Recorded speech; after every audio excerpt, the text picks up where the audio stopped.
Welcome, everybody, to our second Chocolatey Coffee Break live stream.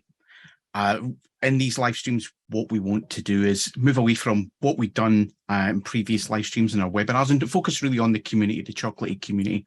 And as I said, this is the second one of these that we've done.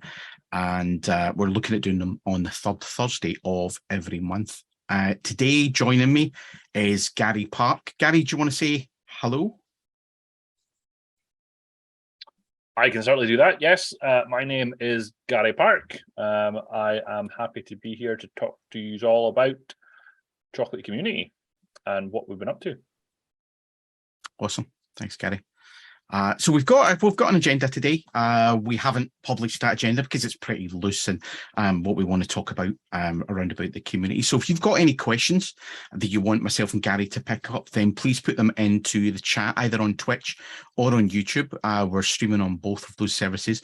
Alternatively, you can actually post them into our Discord server as well, which is https://ch0.co/community, and you can join our Discord server and ask questions on there. It's been a little bit of a packed month for the community at Chocolatey. We're trying to get more and more interaction with the community. We're trying to do more and more things. We're trying to kind of keep our community repositories, more active. It's a massive job. We have a lot of repositories, public repositories for our open source products. And but we've also got our commercial products as well that those of you who follow Chocolatey will know about. So trying to balance all of that up is a job. Sometimes it can be difficult, but we're certainly aiming towards getting more and more community interaction and community involvement as well. So Gary, I think, do we want to just plow through the agenda, just kind of start? What I'll keep an eye on questions. You can keep an eye on them as well. So as I said, in YouTube or Twitch or in Discord as well, if you put the questions in there, we can pick those up. Yeah, and I think in future ones we've talked about as well, potentially doing a Google form to kind of capture some questions beforehand, so that we can pick those up as well. So yeah, let's plug through the agenda. The first one we've got on here is upcoming changes to the package moderation services. I'm going to turn it over to Gary in just a little second to talk more about the technical details to that. But there will be a blog post coming along to talk more about it. So it's not just going to be here and then you won't hear about it again. There will be a blog post where we're going to talk about that and kind of record some more of those changes that you can read and see how they would affect you if you're a maintainer, and understand why we're making those changes. Gary, do you want to talk through the kind of technical parts of what we're doing? I can certainly try. So from purely from a community or Chocolatey community repository standpoint, there are a number of automated services that attempt to ensure that a package that is pushed to the Chocolatey community repository adheres to certain known good standards, and aims to ensure that it installs correctly, and then aims to ensure that it is secure by default. So I'll go into each of those in a little bit, but affectionately, those services are known internally and through the community as the package validator, the package verifier, the package scanner. There's also the package cleaner, and there's the package cacher. So each of those services run, or each package that's pushed to the Chocolatey community repository runs through each of those services. And those services have been around for quite a while now. The aim of those services is, like I say, to ensure that a package meets the bare minimum of requirements in terms of good practices. But there are always ways that we can improve those services. And effectively what's happened is that there's a number of high ticket items or high level items that are getting to the point where they need to be fixed. So over the last month or last few weeks anyway, one of our team members, Kim, has been working through some of those high level items across all of those services. And the idea is that once we are ready, which hopefully within the next couple of weeks, we'll be shipping a new version of each of those services, along with some changes to the Chocolatey community repository itself, to bring those services or those changes to fruition. So one example would be there's a known issue with packages that are pushed to Chocolatey Community repository where the underlying application, whether it's an MSI or an EXE or a zip file, if that file or files are bigger than 200 megabytes in size, it causes us problems. Now, the problems it causes us is we as Chocolatey, because we want to be secure by default, we push all of those files, those package artifacts, if you like, we push all of those to VirusTotal for scanning.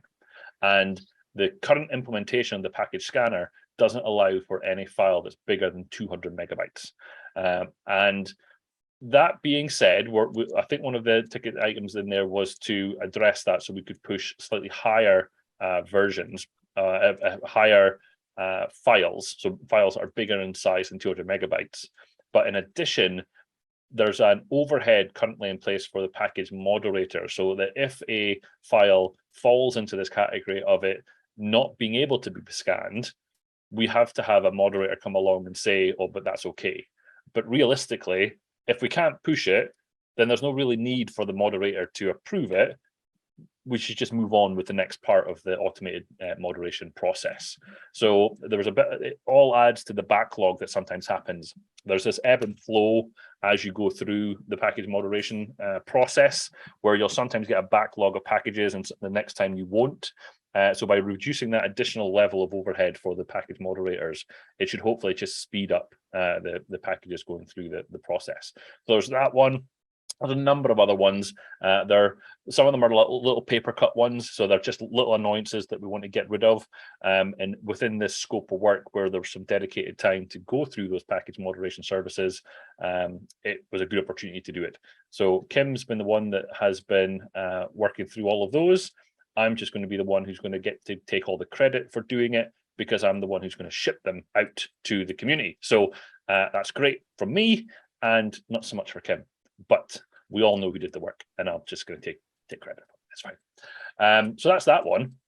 So anything to add to that, Paul, or any questions on that? Yeah, I was going to say, while I was looking, people will probably see me, I was looking to the side there. I was actually looking for the new rules that we've added, those 4 new cards. I don't know if you're going to come to them or whether you want me to go through them now. So I was kind of leaving some of that for the blog post, because I didn't want to get into, I didn't want to get it wrong, basically. But it's fair to say that there have been some changes to the package validator, in the sense that there are some rules that were guidelines are now being switched to a requirement. So what that means is, the one that springs to mind is that for the longest time, we've said that having a checksum for any files that are associated with a package is included in the project, in the package. So what I mean by that is, when you install a Chocolatey package, and if it downloads something from the internet, we as Chocolatey will make sure that the file that's downloaded matches the checksum in the package, so that there's no ambiguity in terms of what you're getting to install, and it's what the package maintainer expected you to install when the package was installed. Now, it's been a guideline for a long time, but it's fair to say that from a package moderator standpoint, if we saw a package that didn't have a checksum, we would politely say, how's about you go and add a checksum to that package, because it would just be great to have. It's not really needed yet, but it would be great to have. So there's been this unwritten rule that you need to have checksums in all your packages. But now that guideline is switching to a requirement. So rather than us as moderators having to say, going to go back and add that checksum, it's now not even going to come to us as moderators. It's going to get pushed back immediately to the maintainer, and it'll be on the maintainer's plate to fix that. So there's that one, and there's a couple of new rules as well around not allowing emails across any of the elements of the new spec. It's just good for kind of operational security. Putting emails into things potentially leaks out things you didn't expect to. So we do a due diligence check across all of those elements to make sure that those emails aren't included. I know that there's a couple of other things, but I know I'm forgetting them now. But there will the intention of the blog post that Paul mentioned is that we'll go over all of that. We've got open PRs to the docs.chocolatey.org to update the rules information so that we can link folks to the modifications to those rules so that they're aware of what's going on there. But yeah, package validator, some of the rules have changed, and the idea behind the blog post is simple. It is essentially it's a breaking change. So in the same way that we would document a breaking change in the release notes for something like Chocolatey CLI, we're documenting the changes or the breaking changes to the package moderation services as well, so that folks don't get a shock, if you like, when it happens. But it is something that if you've been in the community and you've been interacting with the moderators and other maintainers, then it's something that we've been some of these rule changes are things that we've been speaking about for a long time. It's just a case of we're getting round to actually implementing them now. So yeah, it's good to see them coming through. The other two I was going to pick up the requirements is the description of a package required to contain at least 30 characters as a minimum. So prior to this shipping, or as it is now, it's a guideline that we ask for that. And I think, again, that's good practice that we have some sort of reasonable description. We don't want packages going in that have this as a package, or this is a browser, or something that's not descriptive. So these 30 characters, I think that's a reasonable amount of a description. Yep. I think anybody would complain about that. And the other requirement is about not using private variables. So there's a number of variables that we use kind of internally to Chocolatey, and there's now a requirement not to use those in a package. Mainly because some of them are deprecated, some of them, as I said, are internal. So, again, it's just good practice to have them. I'm not going to go through them here. We'll outline those in the blog post, but it was just to let people know about those. And there's one additional guideline that we've created, and that's a rule about validating that there's no custom downloaders being used inside the Chocolatey package as well. So something like vote rest method or curl or wget, they're not really required for the vast majority of packages. The Chocolatey does provide custom helpers for that. It does other bits and pieces as well behind the scenes that makes things more secure, makes it easier on you as well. And we recommend that they're used, but there'll be the odd occasion that something like that was probably required. I can think of a couple of packages off the top of my head, but I won't talk about them, that would probably need something like that. So that's why it's a requirement rather than a guideline. But as Gary said, and I've said as well, there will be a blog post for that. We'll talk more about it in detail, and you'll be able to get more information about that then. And the one thing to pick up on there was that, yes, we are. I was going to say we're laying down the law in terms of what we suggest goes in a package, but there's always edge cases. There's always things that we don't think about. So what we have recently provided within the package moderation services is the ability to exempt the package from package validator and from package scanner. We always had that for package verifier. So if you do run up against a new rule where you don't agree with the reason that what's happened for a valid reason, we can exempt the package while we go back and maybe modify the rules to cater for those edge cases that we maybe didn't know about. So if you're running into that as a package maintainer, reach out, whether it's in Discord, whether it's in a conversation view on the package moderation page itself. Definitely reach out and we can have a chat about it. And I think this is the first time I remember additional rules going into the package moderation services, and certainly since it's been a while. Yeah. So it's not, this isn't something we do lightly, and we do it every week kind of thing. This is long thought out. We don't like making these changes because it does impact some maintainers, and we really want our maintainers to be happy. We want the community to be happy. And if we're going to start adding lots and lots of rules all the time, then people are going to get confused. And so this has been thought about for quite a while. As Gary said, there's been talk in the community for quite some time, but some of these particular ones, myself and Gary have been in the community for a while, as has a lot of the other members of the Chocolatey team. So yeah, while you might think these are going to affect your packages, just remember that we can exempt those packages if there's valid reasons. They're not here, as Gary said, to be kind of draconian or we're imposing our will upon the community. We're trying to make things better, and we believe that the discussions we've had around about these new requirements for some time are going to do that. Okay. I don't see any. I'm just going to check the chat again. Yeah, I don't see any questions in the chat. So we can move on to the next item that we wanted to talk about, Gary. I think I will just turn this one over to you because yourself and Josh and James were really involved in this rather than me. I was the backseat driver, just watching what was going on. So over to you. So this one, we had a scheduled maintenance outage of Chocolatey Community repository today.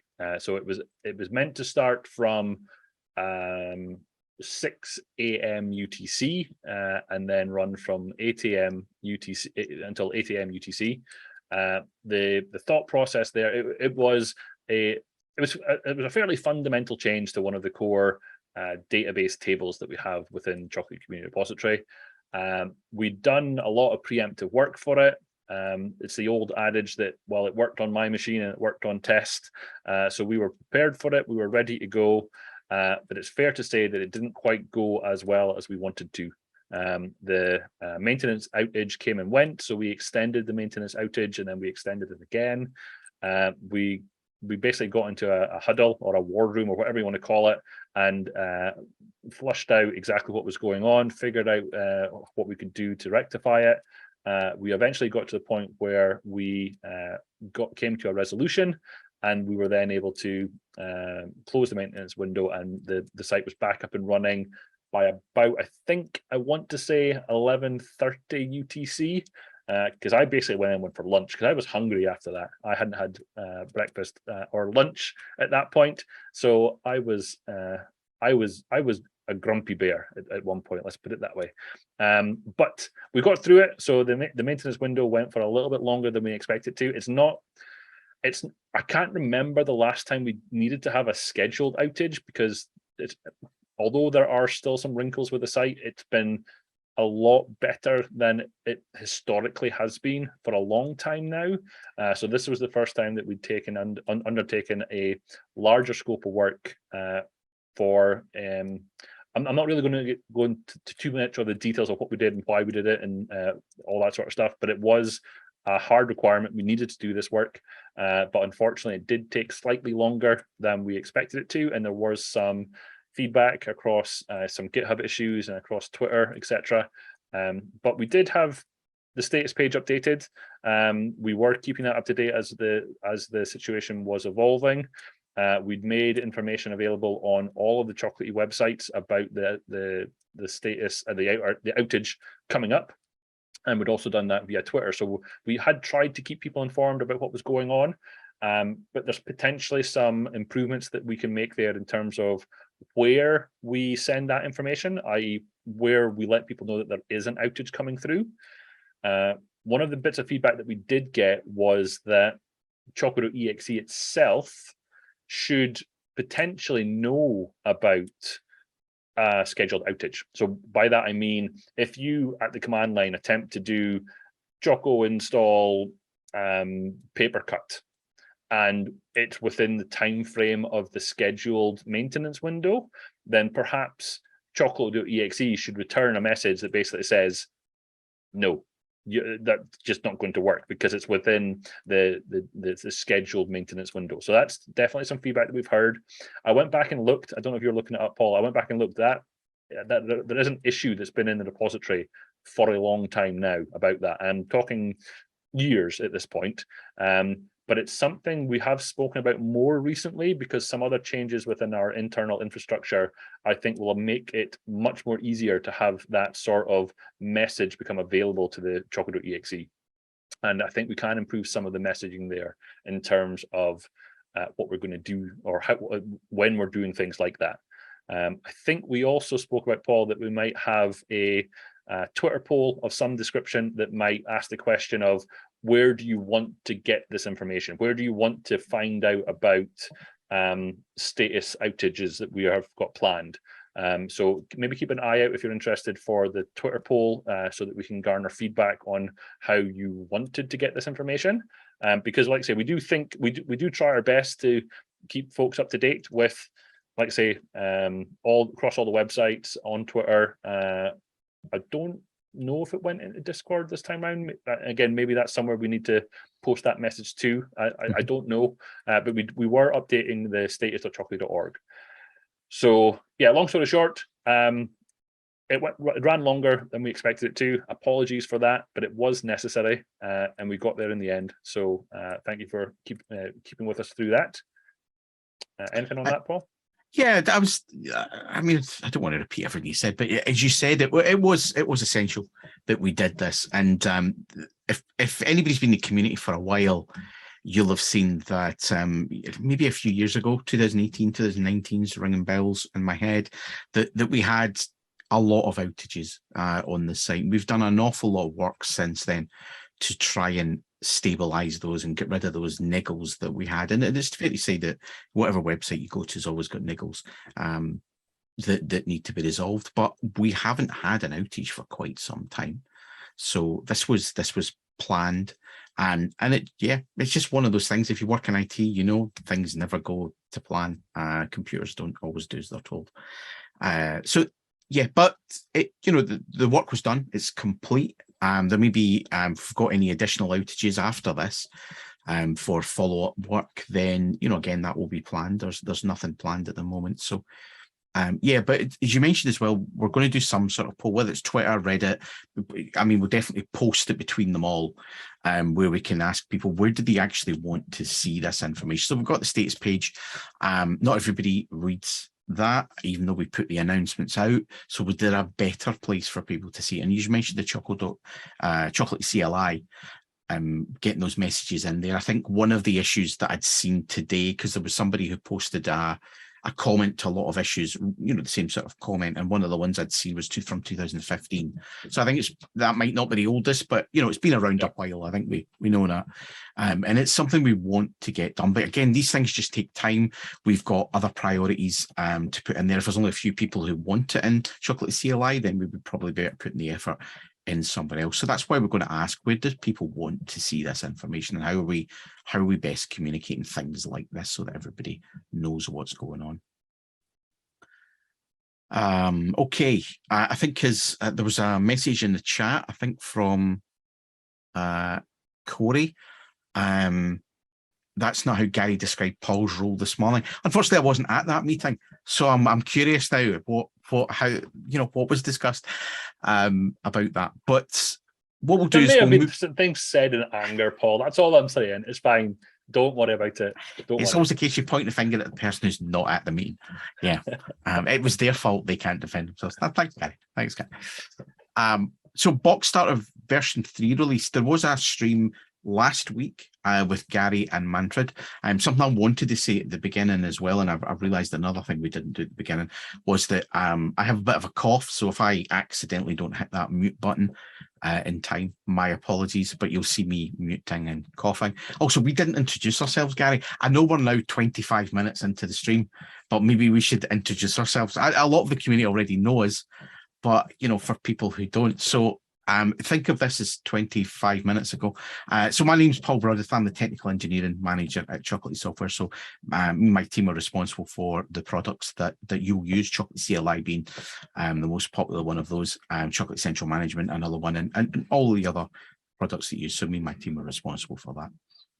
Gary? Yeah, my name is Gary Ewenpark. I'm a senior software engineer here at Chocolatey. I'm product owner for Chocolatey, pretty much all the Chocolatey components, and Paul and I have lots of conversations about what we're working on, how we're going to work on it, and priorities, etc. So it's good to be involved in all of that stuff. Yeah, so in the YouTube video that we will put up there, so once we stream, we put it together and we put it in YouTube. I might just chop this bit out and then put it at the beginning. So yeah, the magic will happen. Okay, so the next item, as I said, we've got on the agenda was Box Starter V3. So again, repeat myself a little bit, but just to go back, we had a live stream last week, which I wasn't there at, unfortunately. That's where the cough comes from, because I was off ill. And yourself, Gary, and Manfred, who's, I think it's fair to say, is probably the primary Box Starter maintainer. Is who's done a lot of work with Boxstarter v3 now to kind of decouple Chocolatey CLI from Boxstarter. So if anybody uses Boxstarter, you'll know that Chocolatey was kind of I was going to say built in, that's the wrong word, was shipped with Boxstarter, and it was a very old version of Chocolatey that Boxstarter had to use for various reasons, and it was using that version for quite some time. And I think it was Matt Rock that put it in there. So Matt Rock had created the Boxstarter project and put that in there. And I think it was that version that was still continuing to be used for, as I said, reasons. So Manfred, being Manfred, broke that dependency and allowed it to use the kind of latest version of Chocolatey that's available at that time when Boxstarter goes in.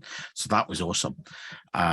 But we did a beta release of Boxstarter v3 because it was quite a major breaking change. And then we did a standard release of that last week. That was last Thursday, wasn't it, Gary, that we released that? Yep, 14th of July. So the video for that isn't on YouTube yet, but that will be on YouTube this week.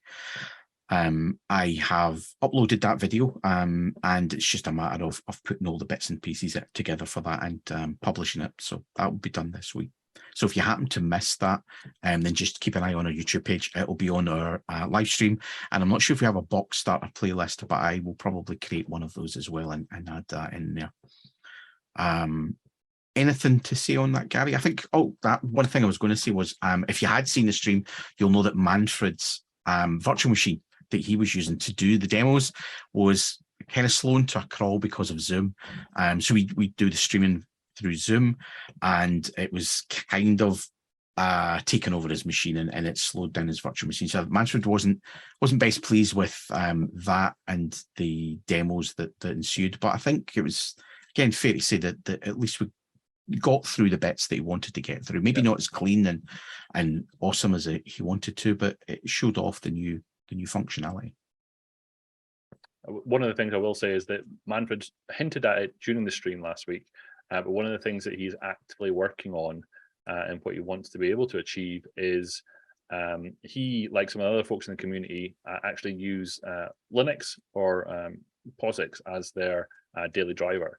But they still want to be able to administer or create Chocolatey packages and deploy those Chocolatey packages onto remote Windows hosts.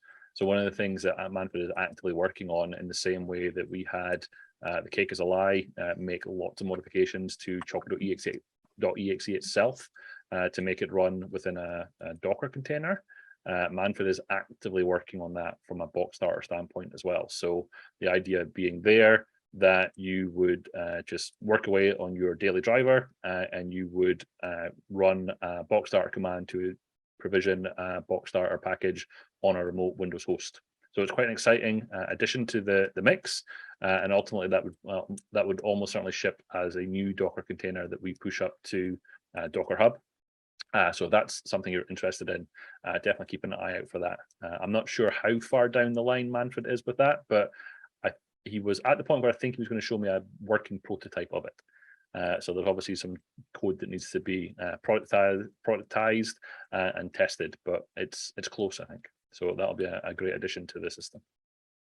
So that will be our second Docker container, because we've got one for Chocolatey CLI as well. Yeah. Both of which were created by, or the majority of what was done by community members. No, absolutely. Yeah. They're great additions to have. I mean, we covered that in a couple of a stream a while back where we worked through what the Cake is a Lie has been working on and showed that working. So it's a great addition to have that. And I know it definitely from a Chocolatey side of things, it comes into play, especially when you're doing CI builds, for example. You're maybe building an application and then you want to pack and you want to push that to the community repository, but you don't want to jump between different operating systems. So now that you can absolutely do that within the context of a Linux machine on something, say, like GitHub Actions or Azure Pipelines, you can do that without jumping between OSs for the build. So yeah, it's a great addition to have across the environment. Yeah. Just in case we weren't clear as well, the other Docker container we have is for Chocolatey CLI. Yeah. And the difference between that and there are some community ones already, because Stefan Scherer had a Docker image that that allowed you to do that, but that and one of the other GitHub Actions was using a custom built or a manually compiled version of Chocolatey, which was actually what we refer to as an unofficial build, and you would have to run it with the -- allow unofficial flag. The one that ships from our Docker Hub is an officially signed and Authenticode signed version of the assembly. So it's as though you were running Chocolatey on your Windows machine that we ship and deliver to you. We did publish a blog post about that as well at the time, and there's also YouTube videos on there if anybody's interested in that. You'll be able to have a look at that. I think that was that January, Gary? February? March? I honestly don't know. I don't know if the was it not 0.12.0, 0.12.1 that was that version? It was 0.12.0. I think was what I'd internally referred to as the Linux release of Chocolatey, because there was just so many bug fixes that went into it. But if the cake is on the chat, they might be able to confirm that. But that's certainly, it was roughly in that area. Yeah, it was just before version 1, so it would be just before March, or probably February time. So yeah, if you want to have a look at that, the live stream will be there, and the YouTube video I know for that particular live stream does mention Docker CLI. So not Docker, sorry, Chocolatey CLI and Docker. So you certainly be able to find it. It's not hidden. Okay. The next one is quite a huge one for the community, for customers, for Chocolatey. It's been talked about for quite some time. It's something that we want to do for quite some time. But again, it's a bit like the work we did this morning. It's become necessary to do it, but there's so many things to line up before we get there. That it's taken a while for us to kind of go along that path to get to it. And it's Nougat v3 support in Chocolatey CLI. And it's something that we are working on. I gave somebody raised an issue, or sorry, somebody commented on an issue. I think it was at Monday or Tuesday this week, asking about, is there a roadmap for it, or something like that. And we don't have that. Chocolatey traditionally really hasn't published a lot of a roadmap. There's some on the doc site, but it's not really detailed. And the estimate I gave for release for that would be Q1, Q2 next year. If we can do that sooner, then that would be great. But those things are always penciled in. But Gary, you can speak more about the technical aspect of that and how we're moving along the road at the moment to get there. Yep, no, absolutely. So a little bit of history there then. So typically a NuGet repository, whether it's nuget.org, whether it's chocolatey.org, whether it's an Artifactory internal system, whether it's Nexus internal system, whether it's a Cloudsmith hosted package feed, typically they've all run the V2 version of NuGet. But for a long time now, there has been a V3 implementation of the NuGet specification, and most repository systems, again, whether it's nuget.org or whether it's Cloudsmith or whether it's Artifactory or Nexus, support both. So you can select whether it's a V2 feed or whether it's a V3 feed. Now, chocolatey.org or community.chocolatey.org at the minute only has support for a V2 feed. So what we're looking at is, because of the trend has been going that way for a while, but there are some online systems which are now V3 NuGet specification only. So if you were to go to something like GitLab packages or GitHub packages, then those only support V3. Now the problem there then is, well, Chocolatey.exe can't communicate on the V3 specification, so you can't publish packages to a V3 feed and consume them using Chocolatey because it simply won't work. Now, as most folks in the community know, Chocolatey is based on NuGet. Now, what I mean by that is we don't rely on NuGet.exe, but we do rely on the underlying NuGet client assemblies. So they contain all of the logic in terms of how you interface with a remote repository, how you do package resolution, how you do version management, all those sorts of things, those core pieces of functionality, which are the same between NuGet.exe and Chocolatey.exe, is contained within those NuGet client assemblies. Now, Chocolatey.exe, as it currently stands, as the 1.0 release of Chocolatey CLI, we depend on quite an old version of those NuGet client assemblies. And those client assemblies know nothing about the V3 specification. But they just don't. They're V2 only. So in order to add support for the NuGet v3 specification, we need to bring in a new version of those NuGet client assemblies. So not to go into too much detail, but whereas before there was a single NuGet client library called NuGet.core, it's one assembly. All the logic was contained within it. We made some custom modifications to that as Chocolatey so that we could use and use new functionality that doesn't exist in the NuGet client assemblies or client assembly. But that's changed. So the NuGet client assemblies are now split over multiple different assemblies. So there's work there in terms of knowing which pieces are where and how we can make the custom modifications that we need to make.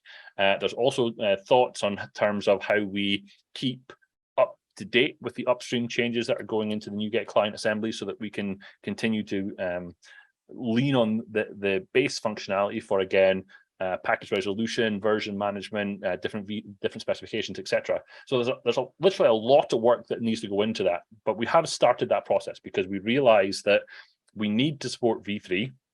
So the aim in this round of work is to get Choco.exe communicating with a V3 feed.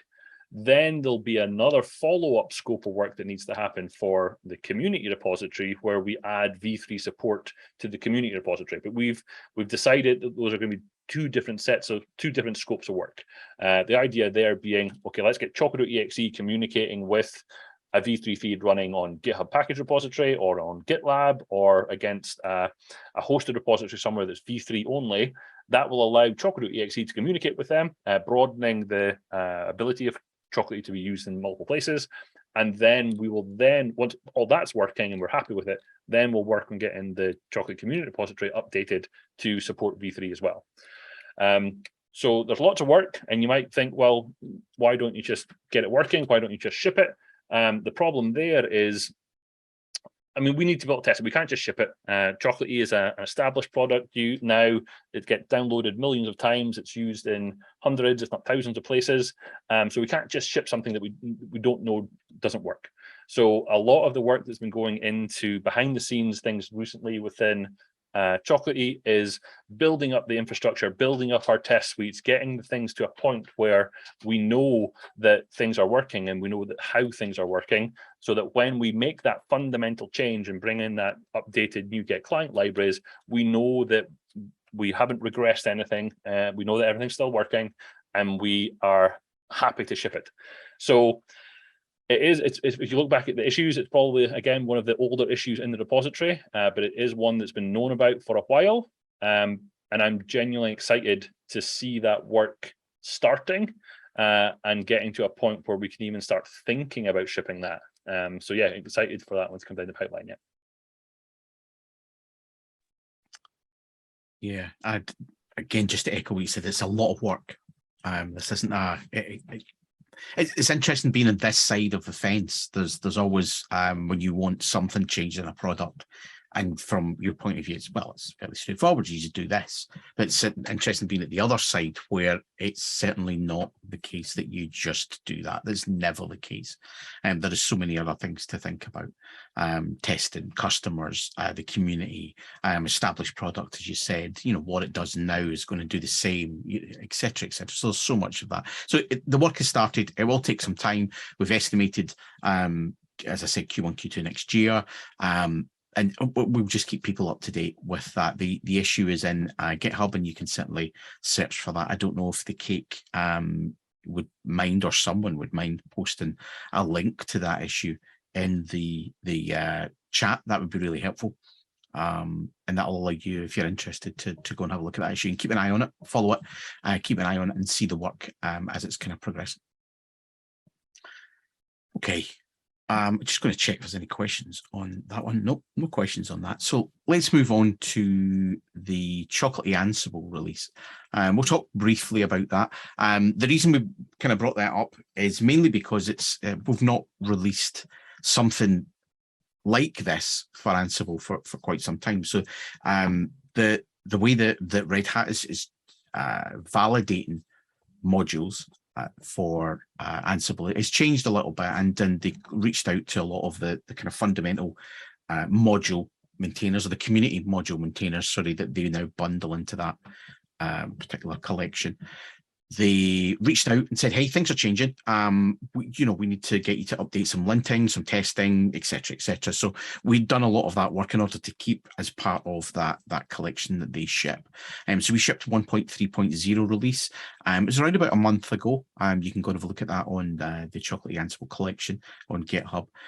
So I really just wanted to bring up the release happened and kind of why we did that work. And it was, as I said, it was primarily driven from the new requirements that Red Hat have made for collections going forward.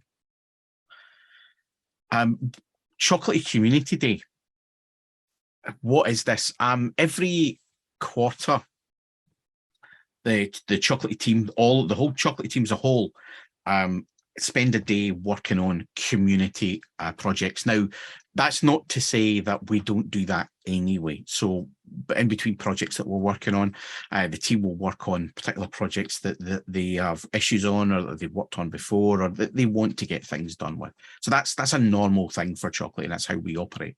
But we have a particular day now, once a quarter, where the team kind of, I was going to say, down tools and really works on community issues, pull requests, that kind of thing, to try and get some of the issues closed down, some of those pull requests either put in by the team or kind of merged and get a chance to look at it. It means that let's say that not all pull requests that come in take 5 minutes to review. Some of them are fairly substantial, as the cake will attribute to. So it's mainly his that seem to be fairly substantial with the amount of work that he puts in, and we really appreciate it. But some of them are fairly substantial and take more than 5 minutes to review. So we can use that time in Community Day to really look at those pull requests, look at those issues, and get them moving forward. And we kind of track that and how we're closing those issues, we're merging those pull requests in. So it's something we want to encourage the team to do. And as I said, everybody, including myself, who has moved from a technical role, I used to be in ops operations at Chocolatey Software, and I've moved to kind of manage the team now. But I get involved in that as well. I'm still technical. I still have involvement with the projects. Without getting into a bit of my background, I'm MVP primarily for my PowerShell work, so I've been involved in PowerShell a lot. Some of the projects that we manage are, PowerShell. A lot of the Ansible code that we use in Chocolatey, because that's what we use internally, and we use our Chocolatey community collection. Chocolatey collection. I wrote the kind of first bits of that. Certainly, James and Josh that have come along in operations have really ripped apart what I've done and put better stuff in place. But what I'm trying to say is I have an involvement and I have an interest in that, so I can get involved in those kind of things as well. So it's really good for all of the team to get involved. And as I said, the less technical, i.e. myself, because I'm now managing the team, can get involved in things like that as well. But it's not just technical work, there's documentation, there's some changes to the website that come up. I get involved a lot in the documentation side of things when I can. So it's getting all of that stuff done and getting it all moving. And I really enjoy it. And I know the team get a lot out of it. We got a lot out of it this quarter. Then the previous quarter, that was the first one we'd done. So this was the second one. And we've done a lot more than we did previously. And hopefully that will just continue as we go forward. And it's really, really exciting to see that. Gary, did you want to? You were more involved than I was at Community Day this year. I didn't get as involved as I wanted to, but didn't you want to pick up on that? No, I mean it's the only thing I'd probably want to add is that it's something that we've spoken about for a while, and kind of say getting some devoted time to work on the different aspects of community away from your other project priorities. So it's great that we are getting that time, and I'm really thankful for Chocolatey Software for letting us do that. I might want to push it and say, well, we want to do it more than a quarter, but that's me saying that. I need to convince bosses and other people, but I would like to see that being a more regular thing. just so that we can keep the cadence going, keep working on those open source pull requests, keep building up the community, and bringing folks like the Cakes, Alai, and Manfred, and giving them the time that they want and need to develop those products with our help and guidance. So yeah, it's something I was really happy to get involved in this time around, because I missed the previous one. Yeah, it was good to see the final numbers in terms of how many issues we were able to work on, provide feedback on, and then the number of pull requests that were merged and progressed. So no, it was great to see. The different time zones that we work in kind of helps from that respect as well, because I got in my time in the morning, I was working on things through my day, and then interfacing with people who are coming on over the pond as they were waking up, and then them progressing it through their day as well. So it's not just a working day, it's literally the whole day almost, just because of the different time zones that we the team span. So no, it was great to see, and I'm excited to get involved in the next one. And like I say, hopefully at some point we might be doing it more often again, and keeping that cadence up and keeping that involvement up. So yeah, exciting times. It's maybe good to point out as well that the Chocolatey software, the team for Chocolatey software is spread all over the world. We have team members in the US, with Canada, with the UK, so Scotland, myself and Gary from Scotland. We have team members from Norway, New Zealand. Am I missing anybody out? No, I think that's it. And then the States, obviously, in different parts. Yeah, I mean, yeah, the US, US and Canada.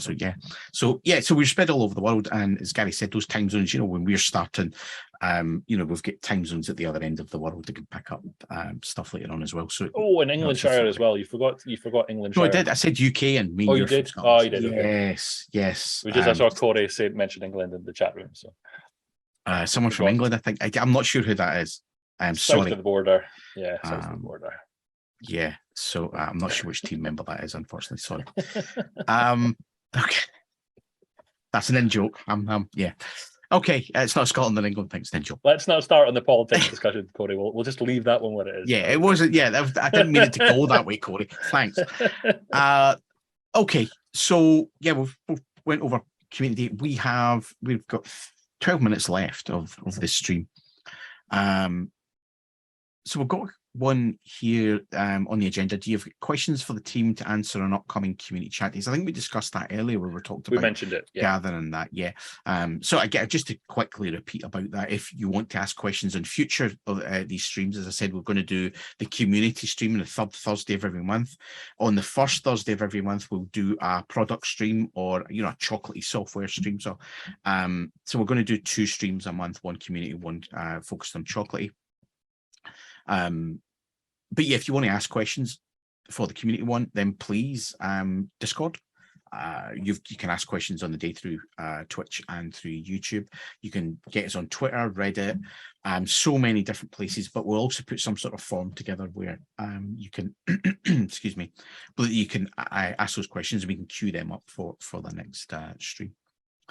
We can maybe make it in the same way that we do for some of our internal stuff. It can be an anonymous question if you're not happy.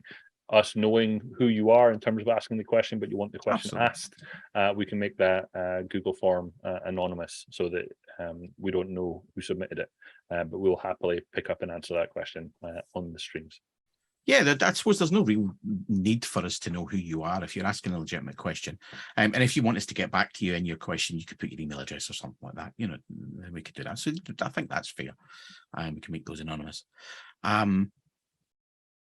We're actually talking about as well. So these community chats that we're having, this community coffee break stream, the third Thursday of every month, we're looking to put that together as a podcast as well. So we're hoping this is what we're hoping to do. Don't suddenly think, hey, well, tell us all more about it. We're hoping to actually get this one together and put this out as a podcast and future ones as well. So we won't be doing that with the streams that we do on the first Thursday of the month, because that's going to be quite demo heavy and that's not going to be suitable for a podcast.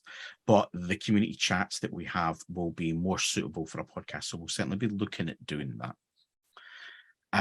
We've talked about the next agenda item was about maintenance changes. We talked about that earlier on as well, Gary, and we'll put something out about that, Twitter poll or some sort of forum, and we can talk about that. The next community chat is going to be on is it the 18th of August? It's the third Thursday again. So I just want to grab it's the 18th of August will be the next community chat.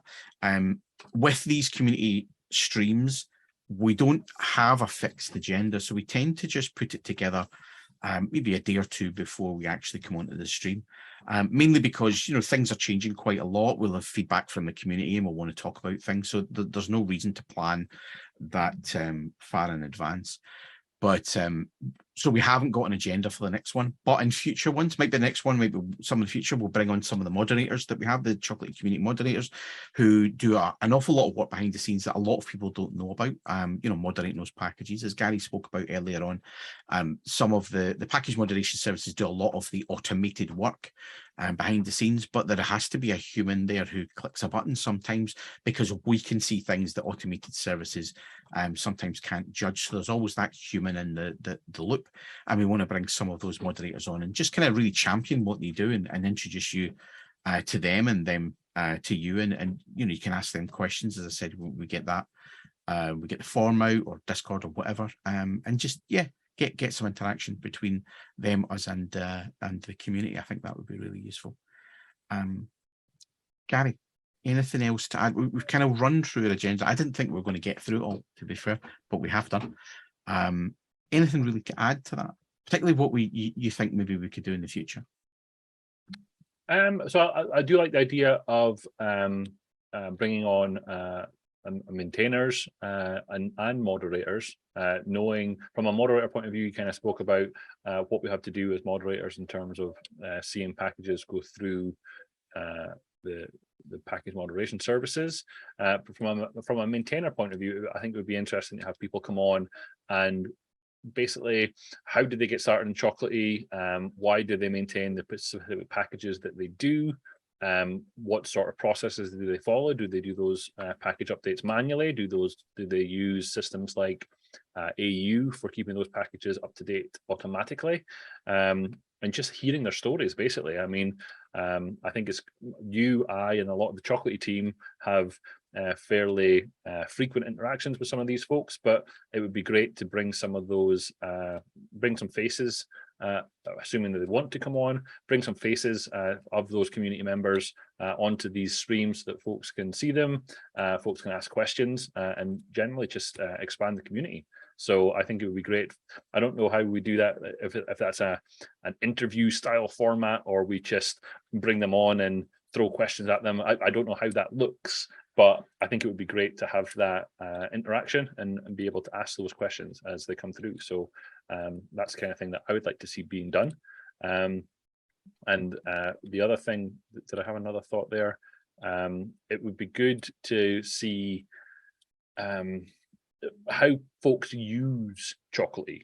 I mean, I know that how I use Chocolatey, but when I first saw, or when the Cake is Alive first showed me what he was doing with Docker, I was like,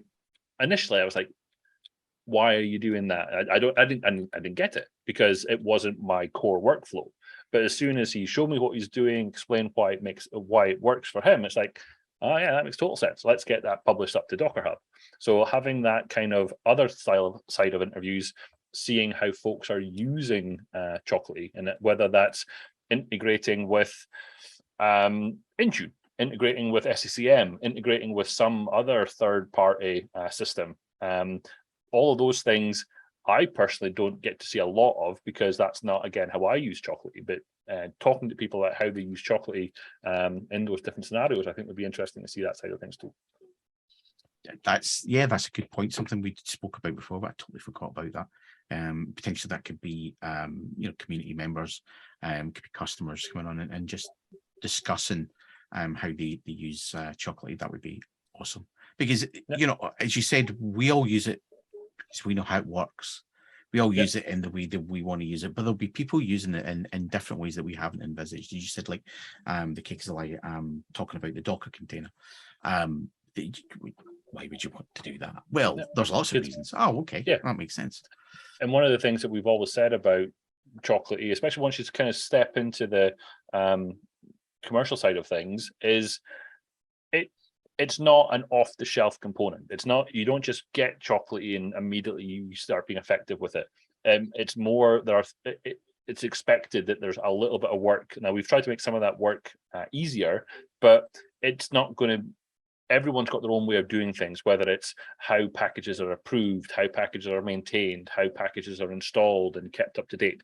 All of those things are different between different companies, different use cases. So seeing what those different use cases are will obviously help people understand how Chocolatey works. And like, again, from a community standpoint, leaning on some of those community members that have got experience in those topics, I think that would be great to bring them on to be able to talk through those and allow folks to get some ideas about what can be done.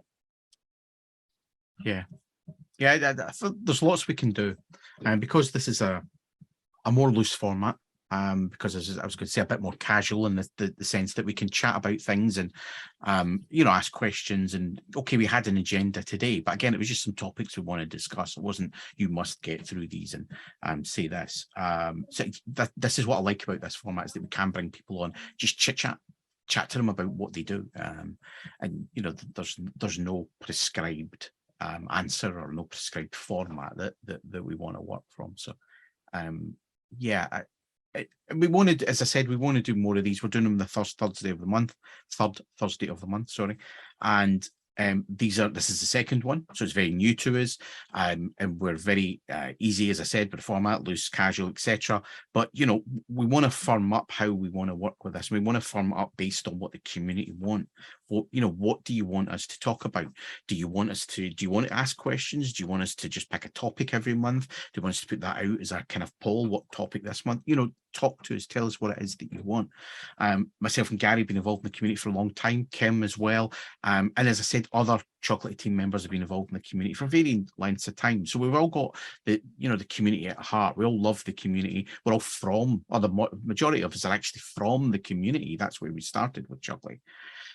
So we want to make sure that the community is still vibrant, and that we are giving you guys what you want. And that's the whole purpose of these particular live streams, these coffee break live streams. So please talk to us, interact with us, talk to us on Discord, Twitter, Reddit, YouTube, Twitch, whatever. Just talk to us about what it is that you want, and we can help shape these to what that you want and get you the information that you want from those. Okay, we're actually 1 minute to time. That was good. I timed that quite well. It's as if we planned it. Gary, do you want to say anything before we finish up? No, I think that's it. That's all I've got to say about the things now. Just keep an eye out on some of the things that we're going to be shipping out soon. Packing moderation services being the next big thing. So yeah, some exciting changes in there. So happy to get some feedback on that, and hopefully we'll improve the lives of some of our moderators by making their lives easier. So excited for that to finally ship. Awesome. Okay, well, thank you to everybody who's been watching this today. We really appreciate it. And their next community coffee break stream will be on the 18th of August, as I said, third Thursday of the month. Our next Chocolatey live stream will be on I think it's the 3rd of August. Would that be the 4th, I think. 4th, is it the 4th of? Yes, 4th of August, because it's first Thursday of the month. So please watch out for Twitter. We will be announcing that. We haven't decided what we're going to do yet. Again, if you want to let us know what you'd like to see, then we can certainly look at that. But otherwise, we will see you on one of those streams. So thank you for watching this today, and take care. Stay safe, and catch up with you guys soon. Thank you. Bye-bye. All right there. All right.